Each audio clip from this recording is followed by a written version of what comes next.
Independence Day celebrations have taken place in Papua New Guinea this morning. Our chief anchor, Kieran Gilbert, is there right now alongside a special guest, the Prime Minister. Kieran? Pete, thank you very much. Yeah, joining us is the Prime Minister, who's been a special guest here for the 50th anniversary of independence. And your counterpart, your friend James Marape, spoke in the speech today a lot about this being the most diverse nation on earth.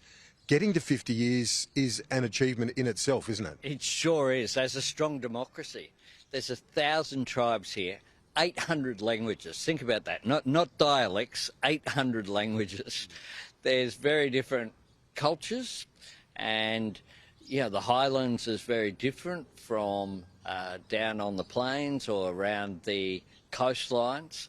And for many of those tribes, they were very isolated. They didn't have that contact with each other, whereas our culture, First Nations people going back, there was a lot more exchange and people moving around. That's what Welcome to Country is about, people moving around the continent. Here you had development that was very different, and the strength of the democracy here is a great credit to the people of PNG. It's a credit to the founders of independence, people like Samare and others who got the great praise today, justifiably. And importantly, I thought it was a very significant moment today when the Prime Minister spoke about the flag being lowered, not torn down, of Australia. And that happened 50 years ago. It was a peaceful transition. The Whitlam government supported it. Part of Gough Whitlam's legacy that is so important.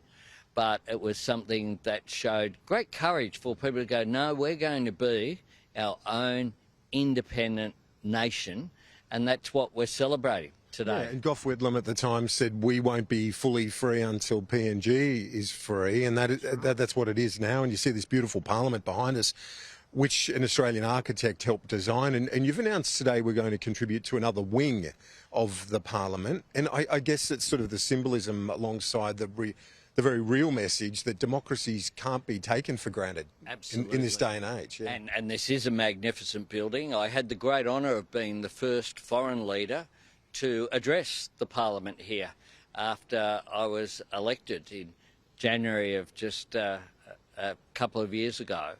And they're outgrowing it. What they want is a ministerial wing as well, so that you can have government services right here where Parliament is. They've continued to grow. It's a country now they're not sure exactly what the population is. They know it's at least 10 million. And it's a country that's continuing to develop. It's a country that has seen that economic growth happen. There are challenges in a country like this. Australia will continue to provide support.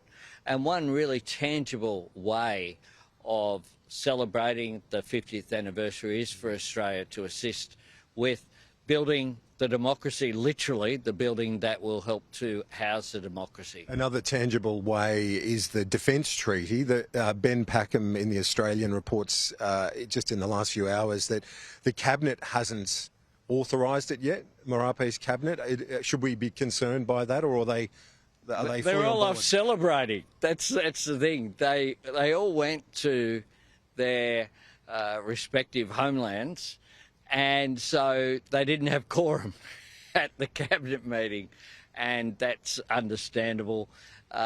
This is about celebrating 50 years. You're not worried about it? No, the treaty will crack on? Not at all. Okay. Yeah, Prime Minister Marape is very supportive. A lot of work has gone on to it.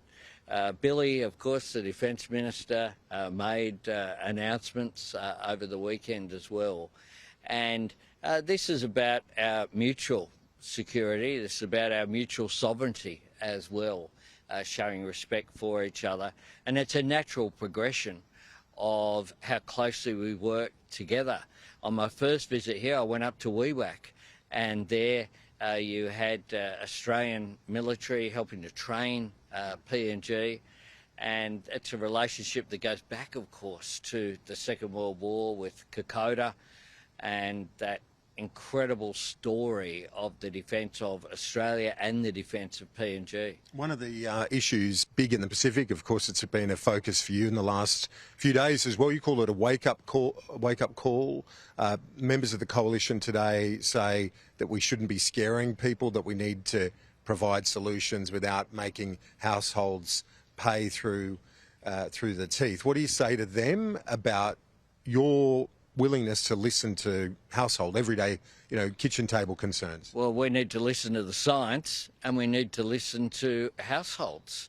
My government has supported cost of living relief, all the measures of which have been opposed by the opposition, whether it's cheaper medicines, the energy rebate, whether it be the 20% off student debt. Can you do the transition without losing the middle? I know as Prime Minister that's been your focus to... Of course you can. Of course you can, because you need to do both. And I tell you what, Kieran, the cost of the floods, the algal bloom we're seeing in South Australia at the moment, the impact that's having on the seafood industry, the floods on the mid-north coast, the bushfires, the cyclones off the coast of the Gold Coast and New South Wales north coast. That's not a tropical area. So we know that climate change is having an impact. We know there's an economic cost to that as well as a human cost. And, well, just to wrap up, we're here for the 50th, the Golden Jubilee, and tonight it's going to be quite something, isn't it, this spectacular they're planning? It will be a cracker. It will be a celebration of the diversity that is this great nation.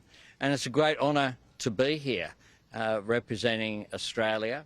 And the fact that so many people have come from leaders from all over the Pacific, but also all around the world. You have the Assistant Secretary of State from the United States. You have His Royal Highness Prince Edward representing the royal family.